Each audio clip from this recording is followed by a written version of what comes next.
I just want to welcome everyone and thanks again, Push, for allowing me the opportunity to give our perspective of inside the port worker strike, the longshoreman view. I'm Johnnie Dixon. I'm the president of ILA Local 1526.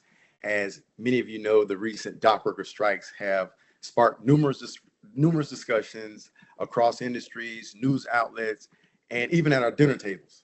However, a lot of opinions and narratives that emerged were not entirely accurate or representative of the real story of the dock workers. Today, I aim to try to clear up some of those misconceptions by uh, taking a deep dive into the realities of our work, our member struggle, as well as our role within the broader community. Despite what some may think, dock workers have a lot more in common with other labor sectors than most people realize. Uh, we share we share some challenges balancing security, fair wages, safe working conditions, and adapting to changing technologies and the global market demands. But beyond that, we share the same common values, dedication, resilience, and commitment to deliver to our communities like all of us feel. Yeah, that's okay, perfect. That slide is actually a map of every of pretty much all the major ports on the east coast of the US, including the Gulf.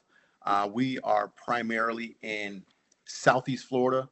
So the major ports in Southeast Florida would encompass Cape Canaveral, Port Everglades, which is Fort Lauderdale. That's where I'm based out of, as well as the Port of Miami. We, our specific union, our local ILA Local 1526, we represent over 700 members.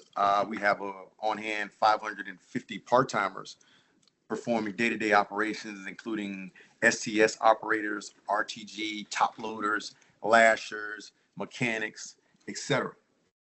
On just about ILA, our particular region in Southeast Florida, we represent from all of those three major cities that I named in Southeast Florida, we represent over 5,000 workers. These major ports in Southern Florida are Cape Canaveral, Port Everglades, and Port Miami. Like I mentioned, our workers perform all day-to-day operations from general labor positions. They operate all types of cranes, whether that be in STS cranes. Those are the larger cranes that you usually see right off the coast, ship to shore cranes. The RTGs, which RTG stands for a rubber tire gantry, as well as the winch cranes. The winch cranes are the shipboard cranes. Our members drive the trucks, forklifts, top loaders, lashers, mechanics, clerks, and checkers. And our primary responsibility as a union is to protect the safety on the job, our workers' rights, and enforce the contract. Most individuals don't understand that unions are primarily driven from the actual workers, which I'm a first generation longshoreman. I started from the bottom up, and everything that happens within our union comes from the members. So ultimately, I'm the voice for our membership. We are all elected from our members. Our members decide how much the officials make from day-to-day operations all the way down to voicing concerns with employers. That's all driven from our membership. You can go to the next slide, Push. So when we talk about the day-to-day operations in container as cargo handling, loading and unloading, physically moving cargo from ships to docks back to the ship, all of that is the jurisdiction of the longshoremen. The men and women on the docks take pride in everything they do on those docks. And that includes operating the equipment, making sure that their working environment is safe. We handle products, different types of hazardous material, whether it be corrosive, explosives. We deal with military cargo, military equipment, and also frozen meats and food items.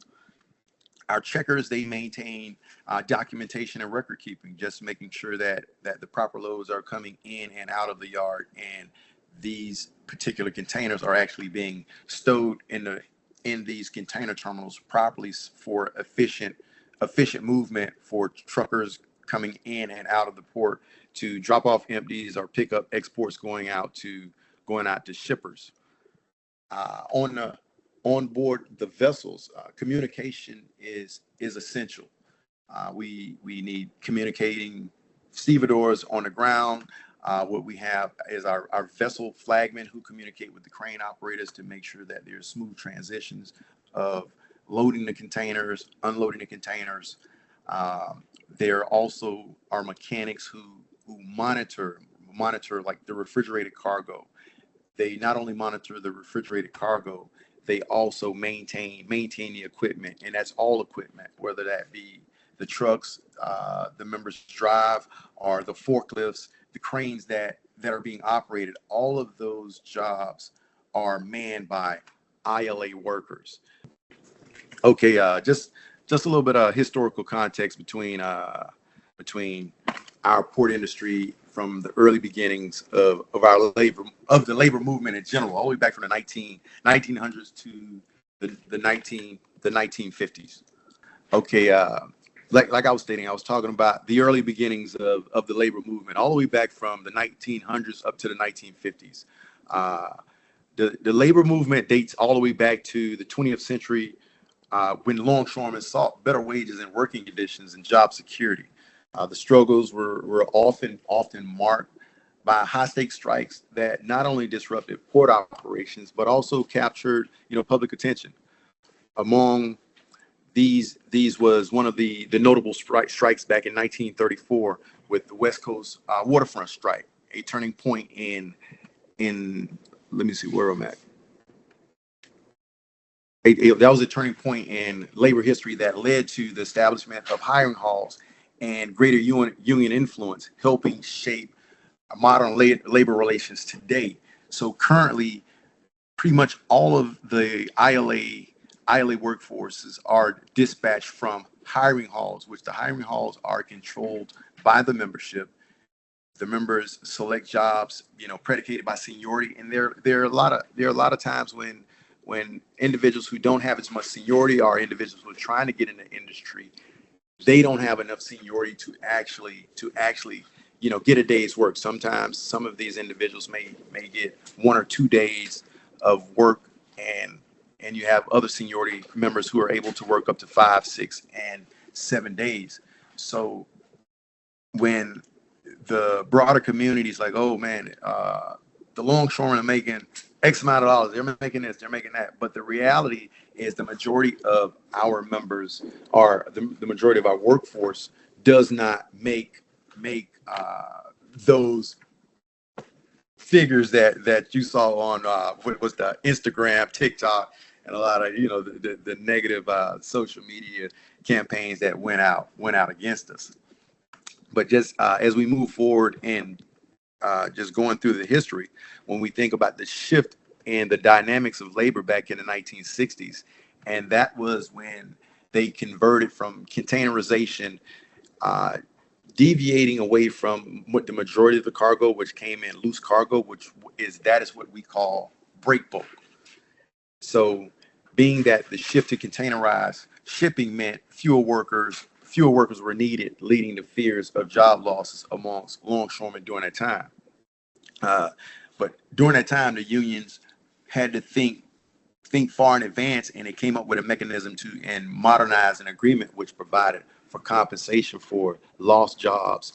Some cases they provided early retirement, but labor tensions still remain high. That shift in the industry demonstrated just the delicate balance between embracing technological advancements and maintaining the workforce's livelihoods.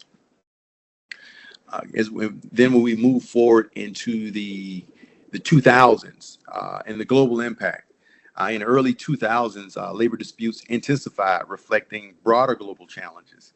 The 2002 West Coast port lockout that involved the International Longshore and Warehouse Union, that's our brothers and sisters on the West Coast.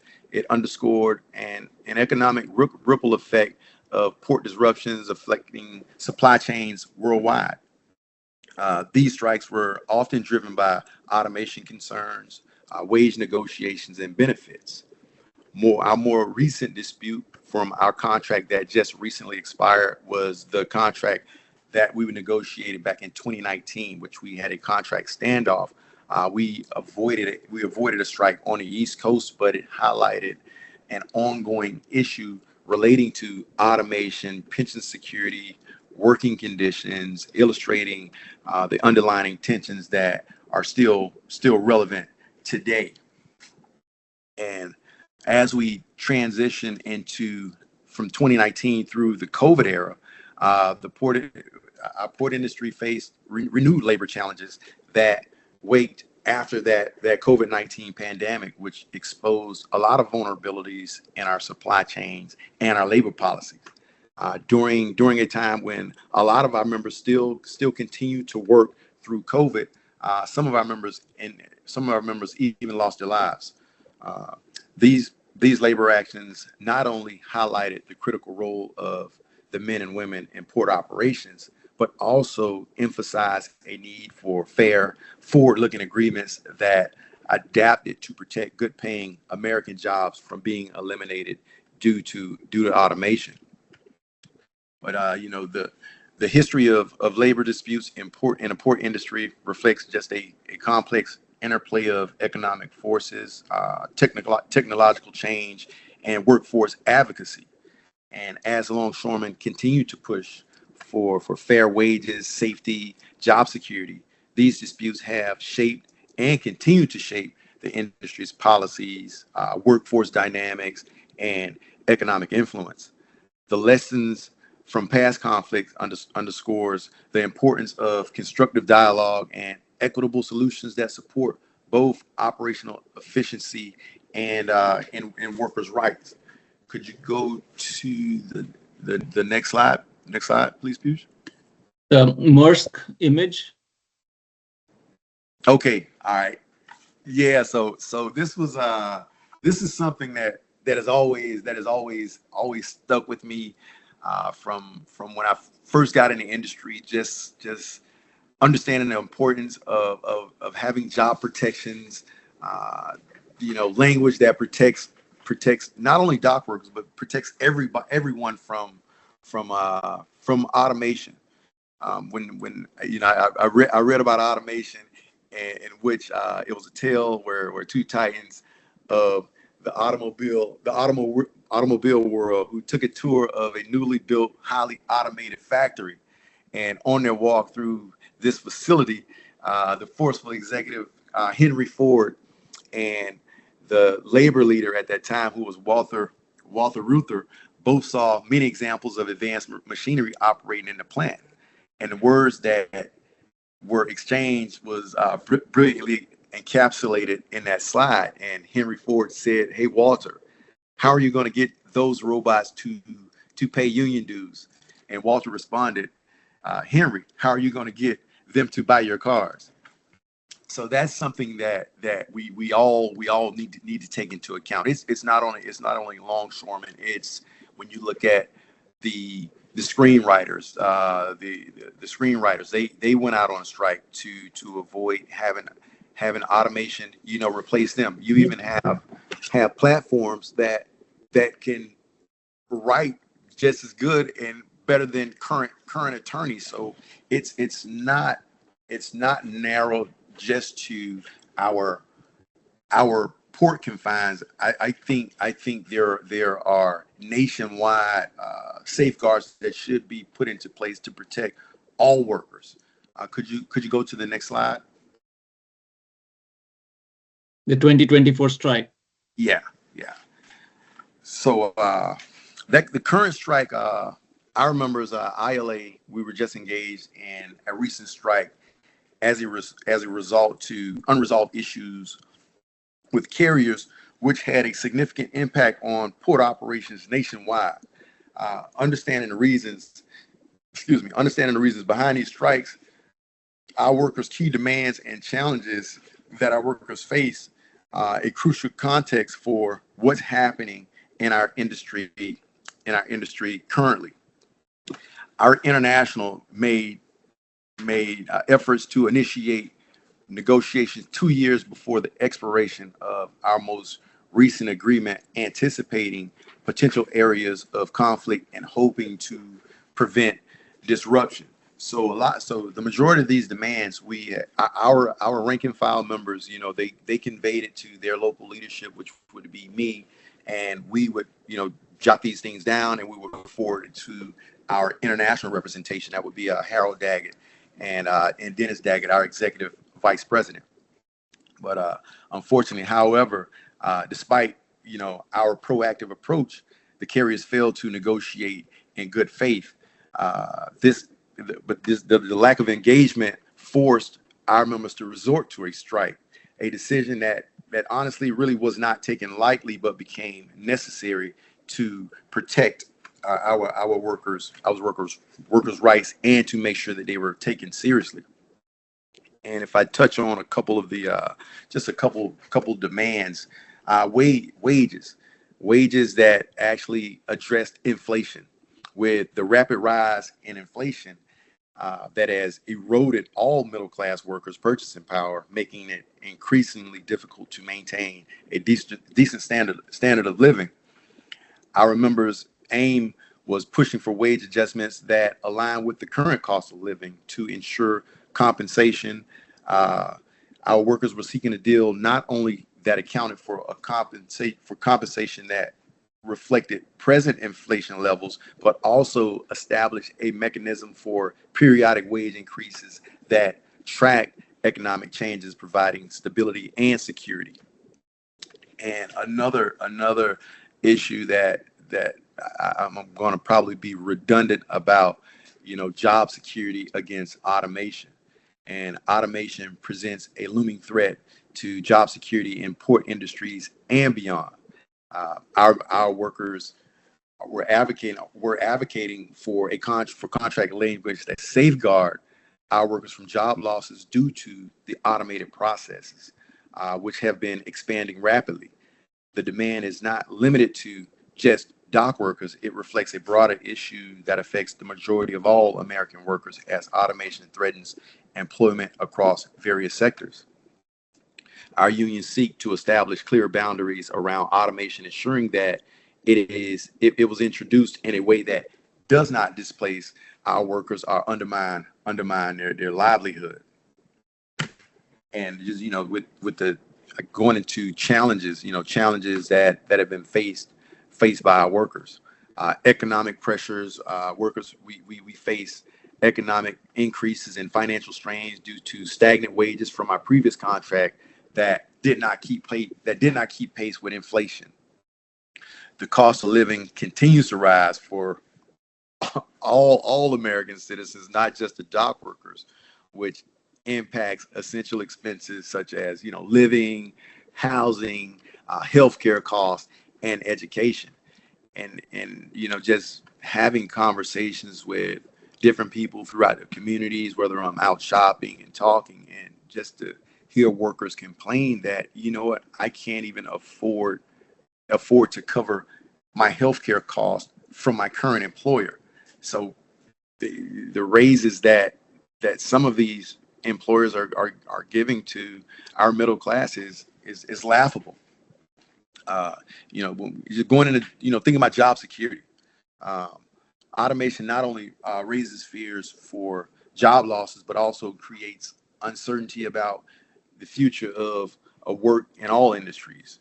The lack of clear protections amplifies anxiety amongst all workers, who often are left wondering whether their roles will be replaced by a machine.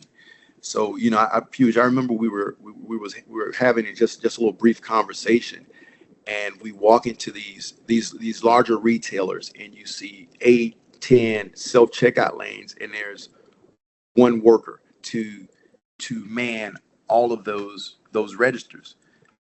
The consumers in the store are inconvenienced because usually there's a line, so they make it inconvenient for the consumer. And it's obvious that these particular employers are saving millions of dollars on not replacing these workers due to these automated registers. They don't even pass these cost reductions off to the consumer, but the consumer's left to select what he wants out of whatever that large retailer is, wait in a long line, scan it, bag it.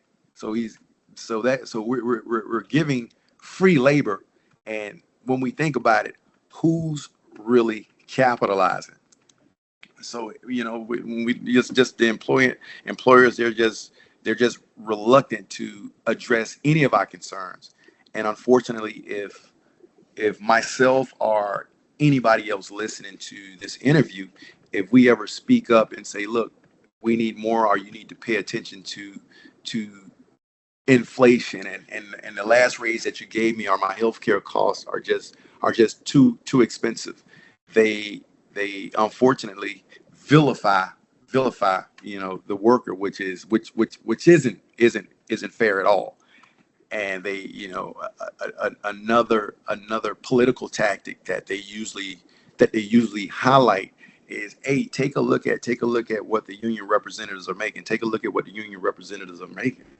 And at the end of the day, the rank and file members decide 100% on what their actual representative salaries are. So it's all voted on by the members who they represent. And when not to call out any in particular CEOs, but I was looking at one particular CEO where he makes over $26 million a year, and the majority of their workforce is living off of government assistance. But unfortunately, they don't highlight these discrepancies. It's usually used to vilify a worker asking for his fair share. So in sum, the strike was just driven by our workers' urgent need for fair wages and job protections. The union, like our union's demands, rooted in the realities of inflation and automation, issues that resonate with many workers across the nation. While our members continue to press for good faith negotiations, the challenges persist, making this an important moment. And not only the private sector, I think the global sector, because the world was actually watching how this played out. And this is, I believe in my heart that this is going to be a labor dispute that's going to be talked about 50, 60, maybe 80 years from now, where the workers took on the machines and the workers actually won. Puge, could you go to the next slide, please? The impacts on the economy. Yeah. Okay. Yeah. Impacts on the economy. The current strike among dock workers has had a significant economic impact both within the United States and globally. At its core, this labor action reflects deep frustration amongst port workers regarding their share of the immense profits that have flowed into the shippers industry in recent years. These economic disruptions are not only felt in the immediate environment of the ports, but reverberate throughout various sectors of the economy, including manufacturing, retail, agriculture, international trade, just creating a ripple effect on a global scale. And just going, and when we think about the missed opportunity for avoidance, what is clear in retrospect that the strike could have been avoided. The dock workers' request was very simple. They just wanted their share in the record-breaking profits that the shipping companies have experienced over the recent years. Like, for example, in a single post-COVID year, the global shipping sector generated approximately $220 billion in just profits alone. This marked a new era of profitability driven by rising demand on constrained supply chains, among other factors. Despite these unprecedented windfalls, shippers resisted providing any fair share to the workforce that played a crucial role in their operational success. You know, had those record profits been distributed equitably, the financial benefits could have created stability and reduced the likelihood of a strike. Instead, the economic cost of the labor action threatened to erode some of the gains made by the shipping sector during those profitable years. From this perspective, a relatively modest investment in labor relations could have secured continued economic prosperity and reduce any widespread disruptions. Could you? Hey, you can go. You click over to the next slide. Yep. Oh, yeah. The CEO Yeah, salary. yeah. The the strike the strike's economic impact felt domestically and internationally just highlights a broader issue within the shipping industry: the need for balance, profit, and fair compensation for workers that generates this wealth. The failure to do so not only hurts dock workers, but also affects businesses, consumers, and national economies. Moving forward, sustainable profitability should include equitable labor relations to avoid a similar disruption and ensure long-term health for both domestic and the global economy. So when we look at since 1978, you're looking at the growth of for CEO pay uh, has radically has radically outpaced a typical worker's compensation. So just on this slide, I'll be talking. Want to talk about holding corporations accountable, continuing to fight the threat of automation, reimagining labor strategies, long-term implications, and labor strikes. And also, touch on potential resolutions, ongoing negotiations, and possible compromises. As we look ahead at the potential resolutions and long-term implications of the current strike, it's clear that a broader conversation about economic justice, corporate accountability, and the impact of technological advancements on labor is necessary, both foreign and domestic. Corporations must be held at a higher standard in protecting well-paying jobs, not only in the United States, but also globally.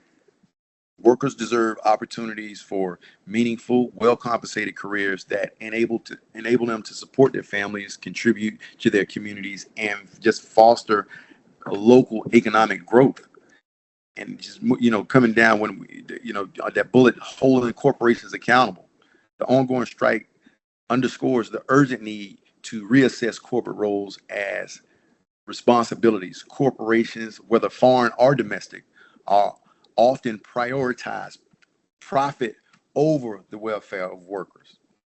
This model not only diminishes job security, but also disrupts local economies.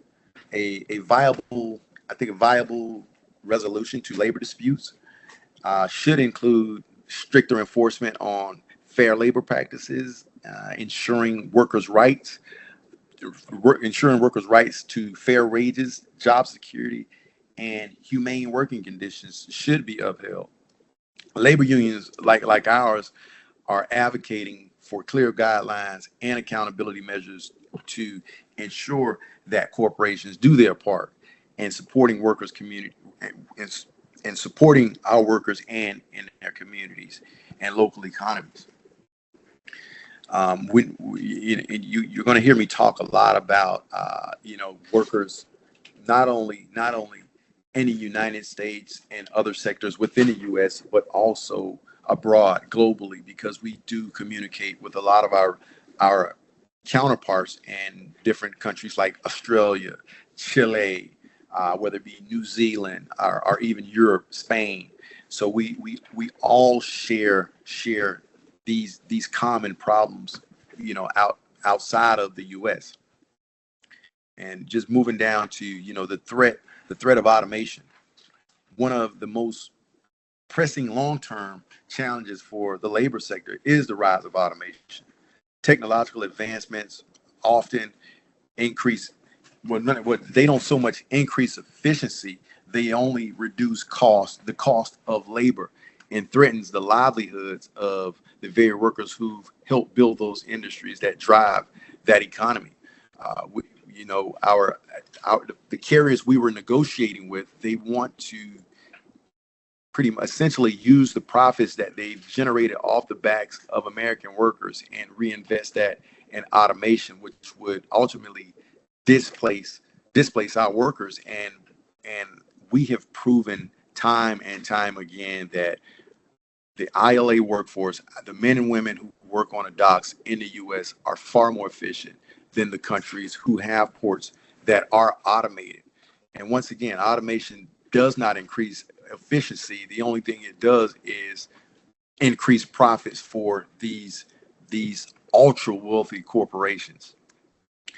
Automation, it replaces jobs that once provided, you know, when you think about economic mobility, contributing to the erosion of the middle class and undermining all the contributions of the workers in all of our economies. While some technology-driven changes are inevitable, there must be a concerted effort, I believe, to balance the progress of people's livelihoods. Automation has broader economic consequences. When you think about, you know, I reflect back on a slide when I talked about Henry Ford and Walter Reuther.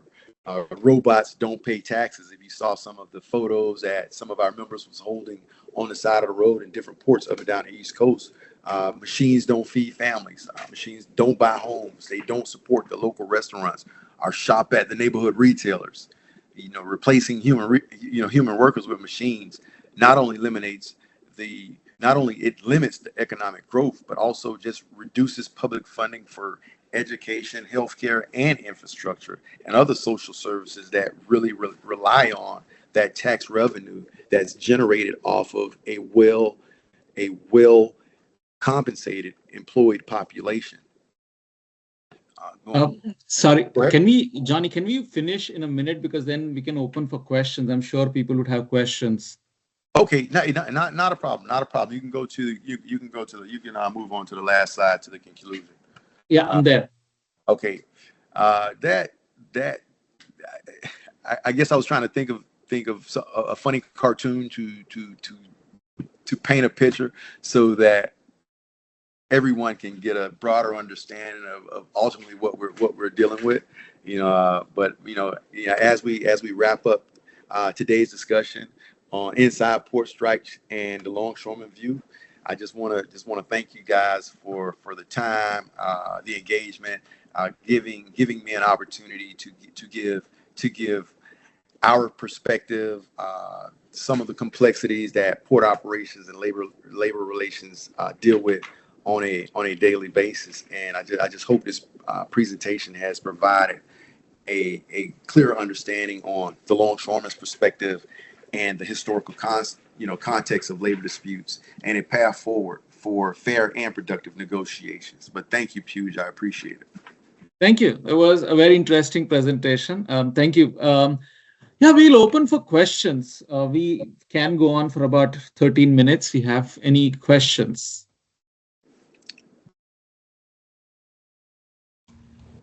Yeah, I posted one too, but I just want to... Let me check. Yeah, go ahead, say it. So, Johnny, thank you for your presentation.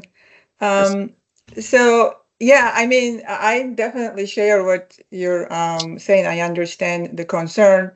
Of course, one thing is that, I mean, it's the automation and technology is inevitable. I mean, we're going to have it, whether we like it or not. So, yeah, my question was, I'm sure that there are some positive implications of using whether advanced machinery should be for actually workers' safety, because there are some things that, will not be, or it's going to take maybe more time for them to do it. So it's also the process change. So I was just wondering, like, do you see any positive implication besides the, like they're not paying enough. I understand that, but we're not paid enough either here. So, so it's not just you, and we have a union. I'm sure we Johnny, can sorry. get together. Before you respond, I'm sure we can get together. We can organize a strategy to figure out how to correct that issue. We're not totally opposed to automation or the technological changes, right? But what we feel is important is to create safeguards to protect workers in general all over, just in different facets before we let these technological advances, I guess I don't want to use the word like cancer, but I was listening to someone talked about how Uber's the largest taxi company that doesn't own any cars, and all of a sudden the government was trying to counter a way to how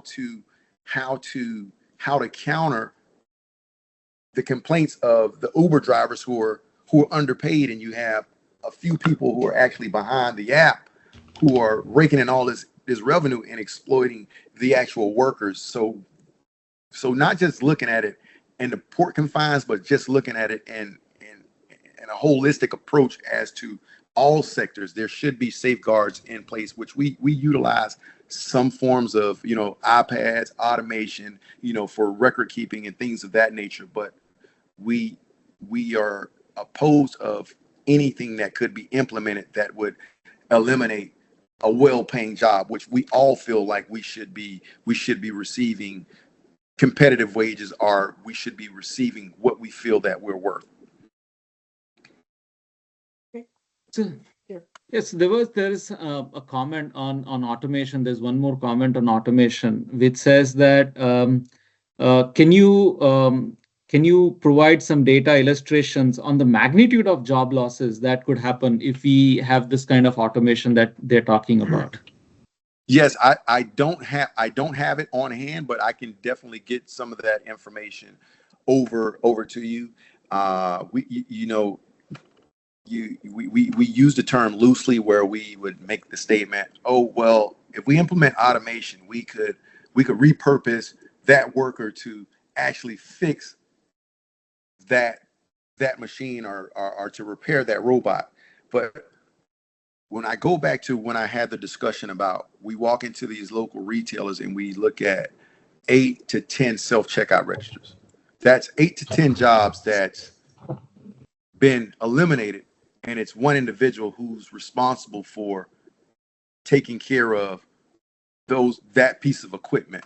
So I'll definitely get you some charts to show an impact where automation has been implemented, and the decrease in well-paying jobs. Thank you. I'm sorry, Johnny, just to compliment that. This is Lee. I teach here too. So what's funny about those automated checkout counters is at the end, they put a survey, how satisfied you are with our services. But you're doing everything yourself. Just right. A disclaimer. Hey, it's such a great point, and I'm trying to not cry laughing with the statement that you just made. Me and my wife, we went out to dinner. This particular restaurant, it was all automated. We had order from an iPad type thing. We ate our food, and we kind of joked between one another. And when the waiter came over to bring the iPad to cash us out, how much do you want to leave for a tip? 18%, 20%, 22%, and we never dealt with a person. Like, it's kind of comical when you think about it. Yeah. So an important point I would make is does automation actually improve efficiency or not? That's a question that needs to be asked. Right. Because, and I don't think anybody would be against an automation which improves safety, the point that Julie made, or that improves efficiency. The idea is ensuring automation happens in a way that ensures that the people also have jobs? Right. Right. Well, we've proven, we've compared our men and women in ports up and down the East Coast versus fully automated ports, and it's no doubt that workers are far more efficient than machinery, because these machines move slow. If you look at some of the videos, there's some videos posted. It's almost like watching paint dry. I mean, not that slow, but you got robots that are moving containers through these facilities at 5 miles an hour. Our operators, we guarantee all port operators 30 plus moves an hour. There's no automated port that move cargo that fast. So there are definitely benefits to our employers here in the States that utilize the ILA workforce. But time, like I said, time and time again, we our leadership, they did their due diligence. We compared our numbers to the fully automated ports, and by far we outperform them. That's interesting. Yes. Any other questions?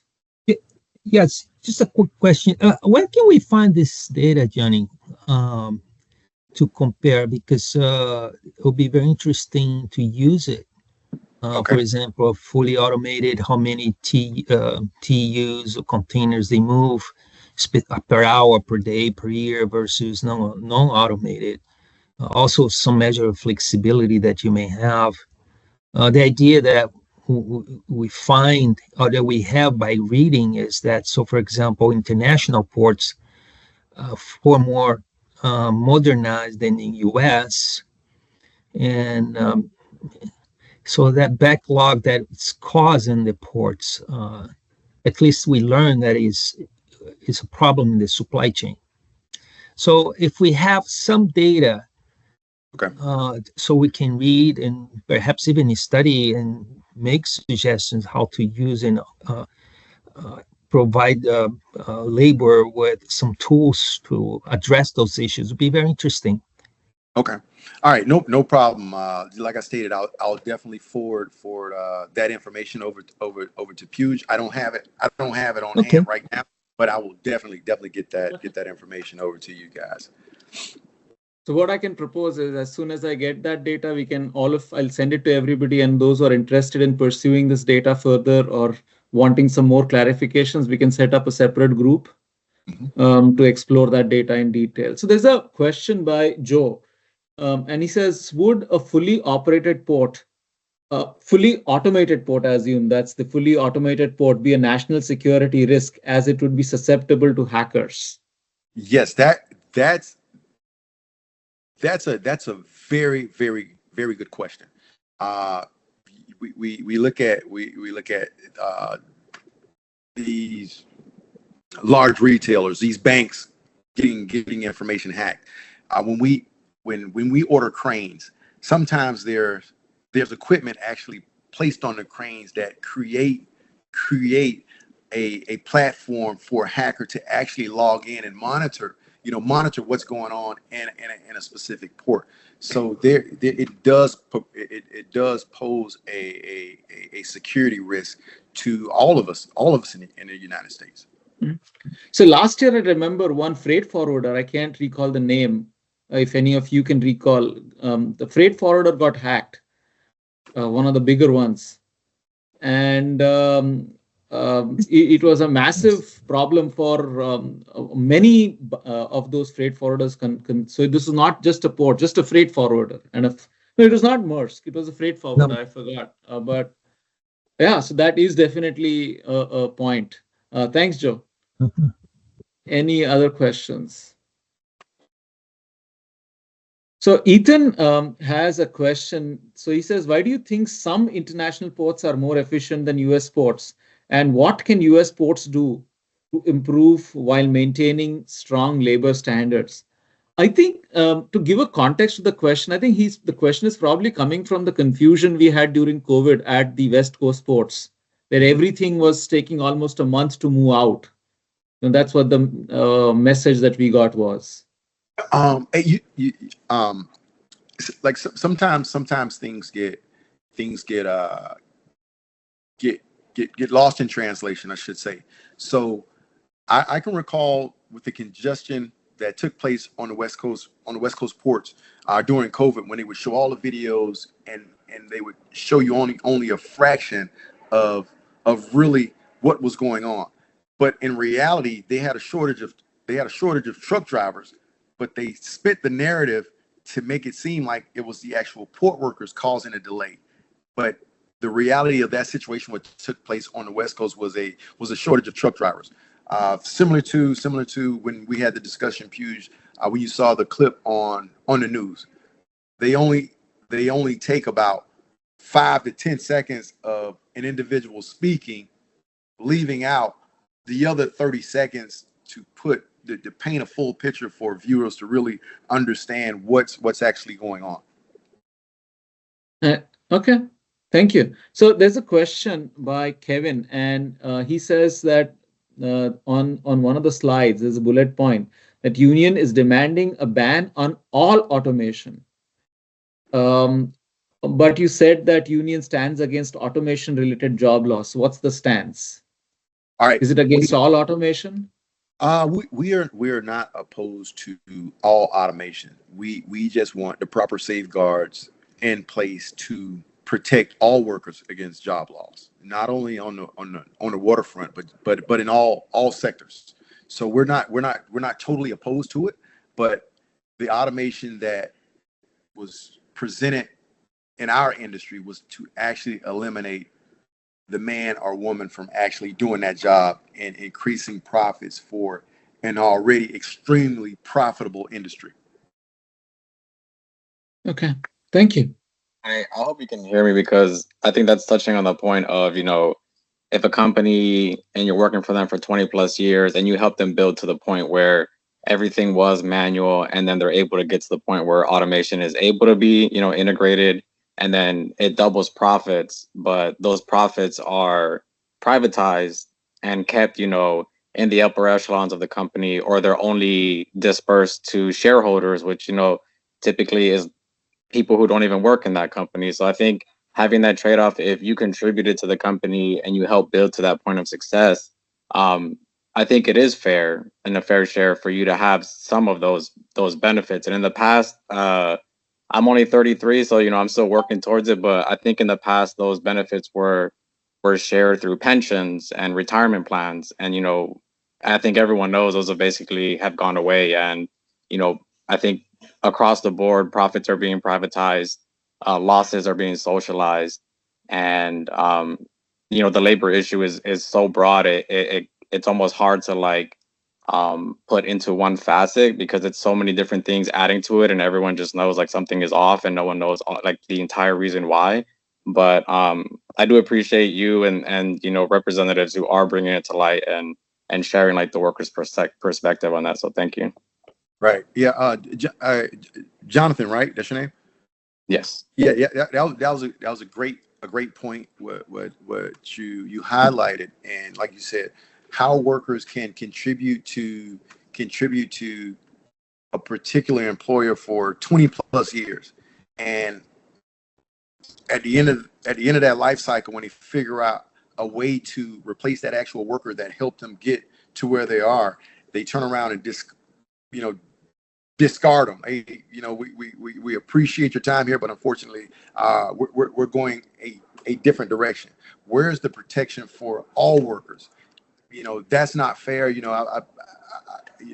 We saw some of the negative campaign ads and the negative TikTokers out there that really don't understand the power of their labor or the power of solidarity.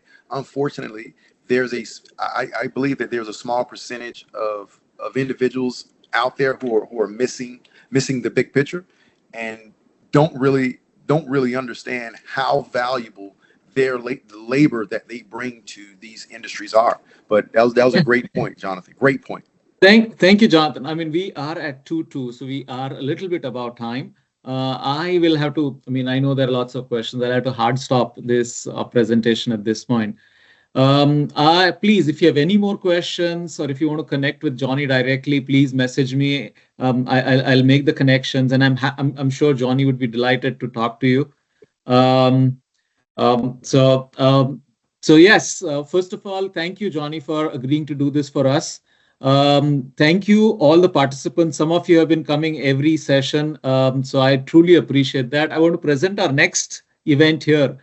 We are going to talk about gamification. We have heard a lot about gamification in improve productivity. And the speakers we have, this is a truly, so the speaker 1 is from Portugal, speaker 2 is from Germany, and the designer of this is from India. So we have a truly global presentation coming on the November 13th. So please sign up. Look forward to see you there. And again, thank you, everybody. Any questions, please feel free to send to me, and I'll connect you to Johnnie, and we can take the conversation forward. Thank you, everybody. See you on 13th of November. Thank you, Dr. Shah. Thanks, John. Bye. Thank you, everybody. Bye-bye. Thanks, John.